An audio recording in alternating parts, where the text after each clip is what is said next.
Hi, this is Stephen Brower from Routt Valley Community College.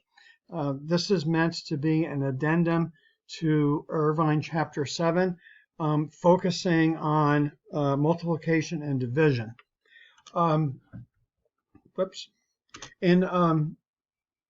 Previously, we had when we did add and sub, add and sub didn't matter whether you were adding signed or unsigned numbers. It was the same command for both. Both add and sub had two operands. So the first one is the destination, the second one is the source, and we could have used almost any general purpose register for that.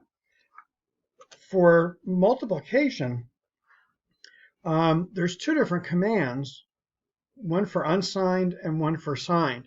So mul is for multiplying unsigned integers, and imul is for multiplying signed integers.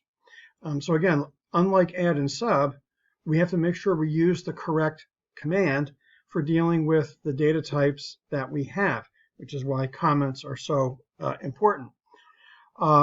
They both assume that one of the operands is EAX. So when you look at this example here, this just has mul EVX. Well, the EAX is understood. What the result goes into, when you take 32 bits and multiply by 32 bits, you end up with 64 bits. So the upper 32 bits are in EDX, the lower 32 bits are in EAX. If you're trying to store the result into a 32-bit number, you want to make sure that only the lower 32 bits in terms of the result has the data. So the results of this multiplication, EDX has the upper 32 bits of the product, EAX has the lower 32 bits of the product, which means if there was something important in EDX, it's gone because it would have been overwritten by this operation. Now, this demo here is very similar to, or this is meant to supplement the demo mul. And at one point I will change the numbers, but these numbers right here are what that demo has in it. So imagine if we're in the code and up to this point, before this command is done or is executed, EAX has the value 7, EBX has the value 8, and just showing over here EDX, well, we don't know what is in it. So when the multiplication takes place, it's going to assume EAX is one of the operands, EBX is the other operand. So it's going to multiply the 7 times the 8, which is the 56. So the result of this multiplication, the upper 32 bits are in EDX, the lower 32 bits are in EAX. So the result, which is 56, I'm showing this in hex, the result, which is 56, is stored in this register. When we're dealing with signed numbers, it's really the same process. It's just that what's up in EDX is going to look different. So if we actually have EAX loaded with -7, and then we do the imul EBX, again, it's going to assume that EAX is one of the operands. EBX is going to be the other. So it's going to multiply this, which is the -7, times this, which is a +8. The result of that, EDX is going to have the upper 32 bits, which because the 2's complement are going to be all 1s, which are represented here as all F's. EAX has the lower 32 bits in 2's complement, and so this is the 2's complement of -56. So again, EDX was replaced when we do the multiplication, so we have to be mindful. So for multiplication, we have to be mindful of two things. One, EDX is going to get overwritten, and two, EAX has to contain one of the operands. For division, there's some similarities and differences. One thing is that there's both an unsigned and signed. So div is for unsigned division, and idiv is for signed division. The numerator of the division is assumed to be EDX and EAX. So the source is going to be these 64 bits. That's going to be the source. whatever we pick as our operand, or second operand here, that's going to be the denominator. So it'll be this EDX, EAX, those 64 bits divided by EBX, these 32 bits. The result, well, remember how in Java, when we did integer division, we got a whole number? Well, what will happen is EAX is going to have that result of the division, but as a whole number, that's the quotient. What the processor does is it leaves in EDX the remainder. So if we were in Java, we actually would have to use divide to come up with the quotient and modulus to come up with the remainder. This is one of those few times where there's fewer statements in assembly than there is in Java. So this one statement here gives us both the division and the remainder of division, where the division, the quotient, is in EAX, and the remainder is in EDX.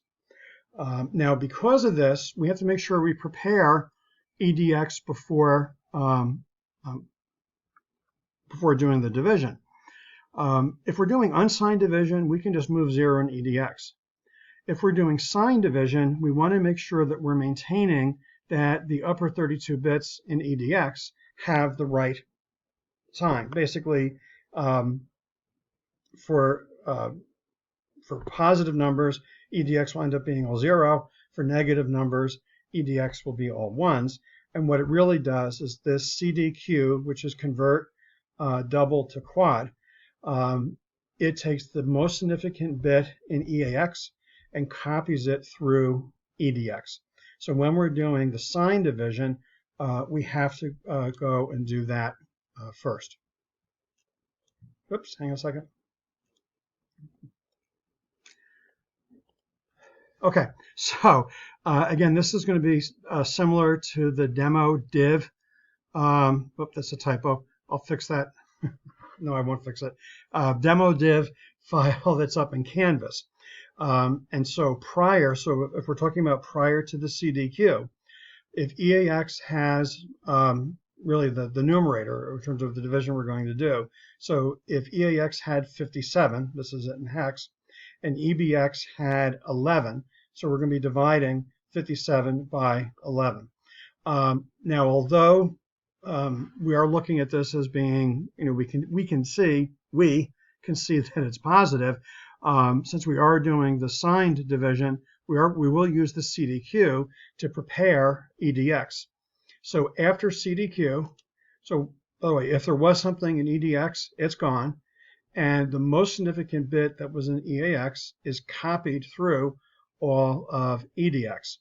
So the next statement where we do the division, it's really EDX and EAX, those 64 bits, EDX and EAX, divided by, well, the operand, which is EBX.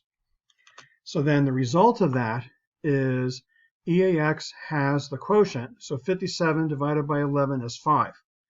The remainder of that is 2. So EDX has the remainder of that division. Okay, so, and just iterating here, EDX, EAX, that's the numerator. EBX, that's the denominator, because EBX was specified here. This EDX, EAX was assumed. The result, EAX has the quotient, EDX has the remainder. Showing the same thing but using signed numbers, if we did have negative 57 in EAX, and this is the 2's complement in hex of negative 57, when we do the CDQ, it takes the most significant bit, which is 1, fills that 1 every single bit in EDX, showing here in hex as F's, and now our numerator is prepared for the division. So then after the division, EAX has the quotient, EDX has the remainder. And if you're thinking about stepping out to figure out, well, how did those numbers both end up being negative?